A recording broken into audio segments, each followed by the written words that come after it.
visittemples.com அப்படிங்கிற வலைதளம் கோவில்களை பற்றிய அனைத்து விவரங்களையும் சொல்லும். இதில் கொடுத்திருக்கிற அந்த கூகுள் வரைபடம் வந்து இந்த கோவிலுக்கு சென்றடைய உதவிகரமாக இருக்கும். இதில் உள்ள வானிலை அறிக்கை கோவிலுக்கு செல்ல ஏற்ற நாளையும் தருணத்தையும் காட்டும்.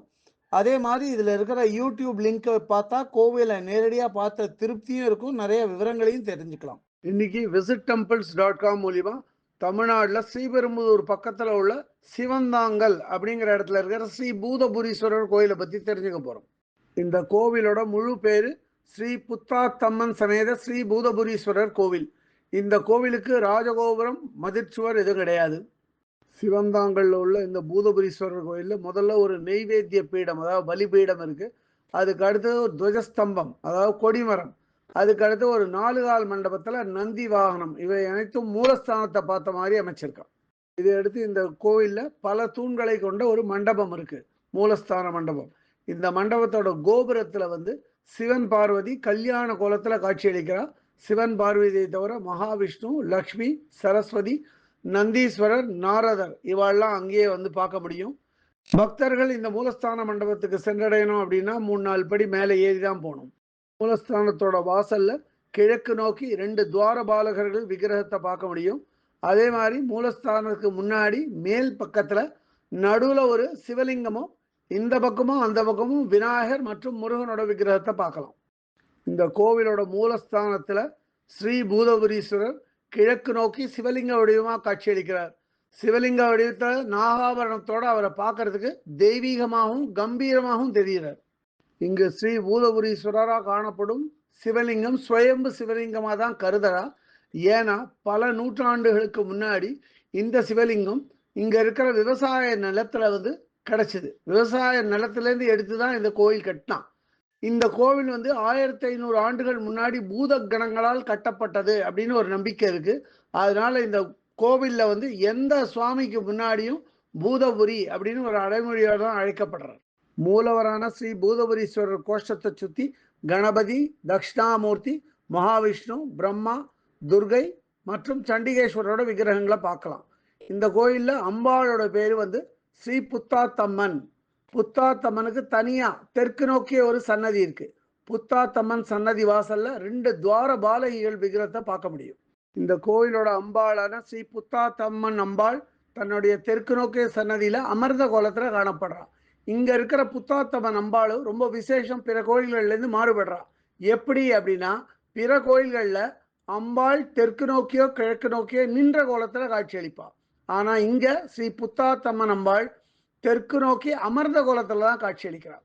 அதே மாதிரி பிற கோயில்கள்ல அம்பாள் சன்னதிக்கு வெளிப்பக்கமா சிம்ம வாகனமும் நெய்வேத்திய பீடத்தையும் பார்க்க முடியும். இங்க வந்து புத்தாத்தம்மன் சன்னதி உள்ளேயே சின்னதா ஒரு நெய்வேத்திய பீடமும் சிம்ம வாகனத்தையும் பார்க்கலாம். அதான் இந்த அம்பாளோட விசேஷம்.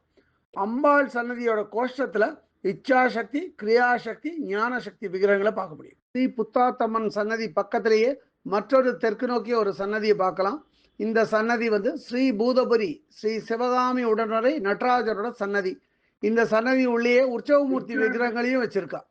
இந்த கோவிலோட வெளிப்பிராகாரத்துல வடக்கு நோக்கி ஒரு பனைமரம் இருக்கு. அந்த பனைமரத்தை சுத்தி வந்து வேஷ்டி கட்டியிருக்கா.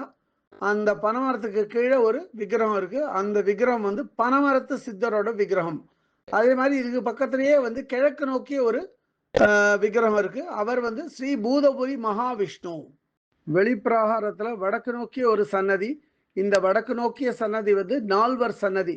அதாவது திருஞான சம்பந்தர், அப்பர், சுந்தரர் மற்றும் மாணிக்க வாசகர் இந்த சன்னதியில காணப்படுறார். அதே வெளிப்பிராகாரத்துல கிழக்கு நோக்கிய ஒரு சன்னதி இருக்கு. இந்த கிழக்கு நோக்கிய சன்னதி ஸ்ரீ பூதபுரி விநாயகரோட சன்னதி. இவர் சன்னதி வாசல்ல 2 துவார பாலகர்கள் காவல் காக்கிற மாதிரி இருக்கா. இந்த பூதபுரி விநாயகருக்கு சன்னதிக்கு எதிர்பக்கமா ஒரு நெய்வேத்திய பீடமும் ஒரு மூஞ்சூர் வாகனத்தையும் அமைச்சிருக்கா.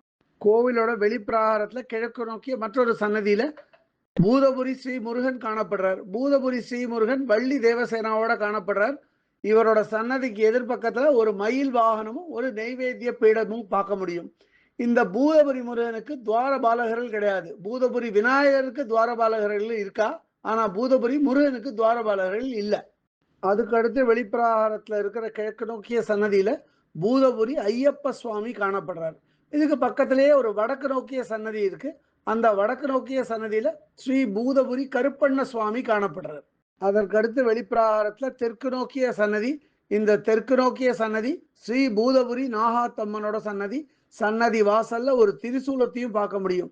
இதுக்கு பக்கத்துல இருக்கிற மற்றொரு சன்னதி ஸ்ரீ பூதபுரி ராகு, ஸ்ரீ பூதபுரி கேது மற்றும் ஸ்ரீ பூதபுரி நாகராஜரோட சன்னதி. இதுக்கு அடுத்து வெளிப்பிரகாரத்துல கிழக்கு நோக்கிய ஒரு சன்னதி.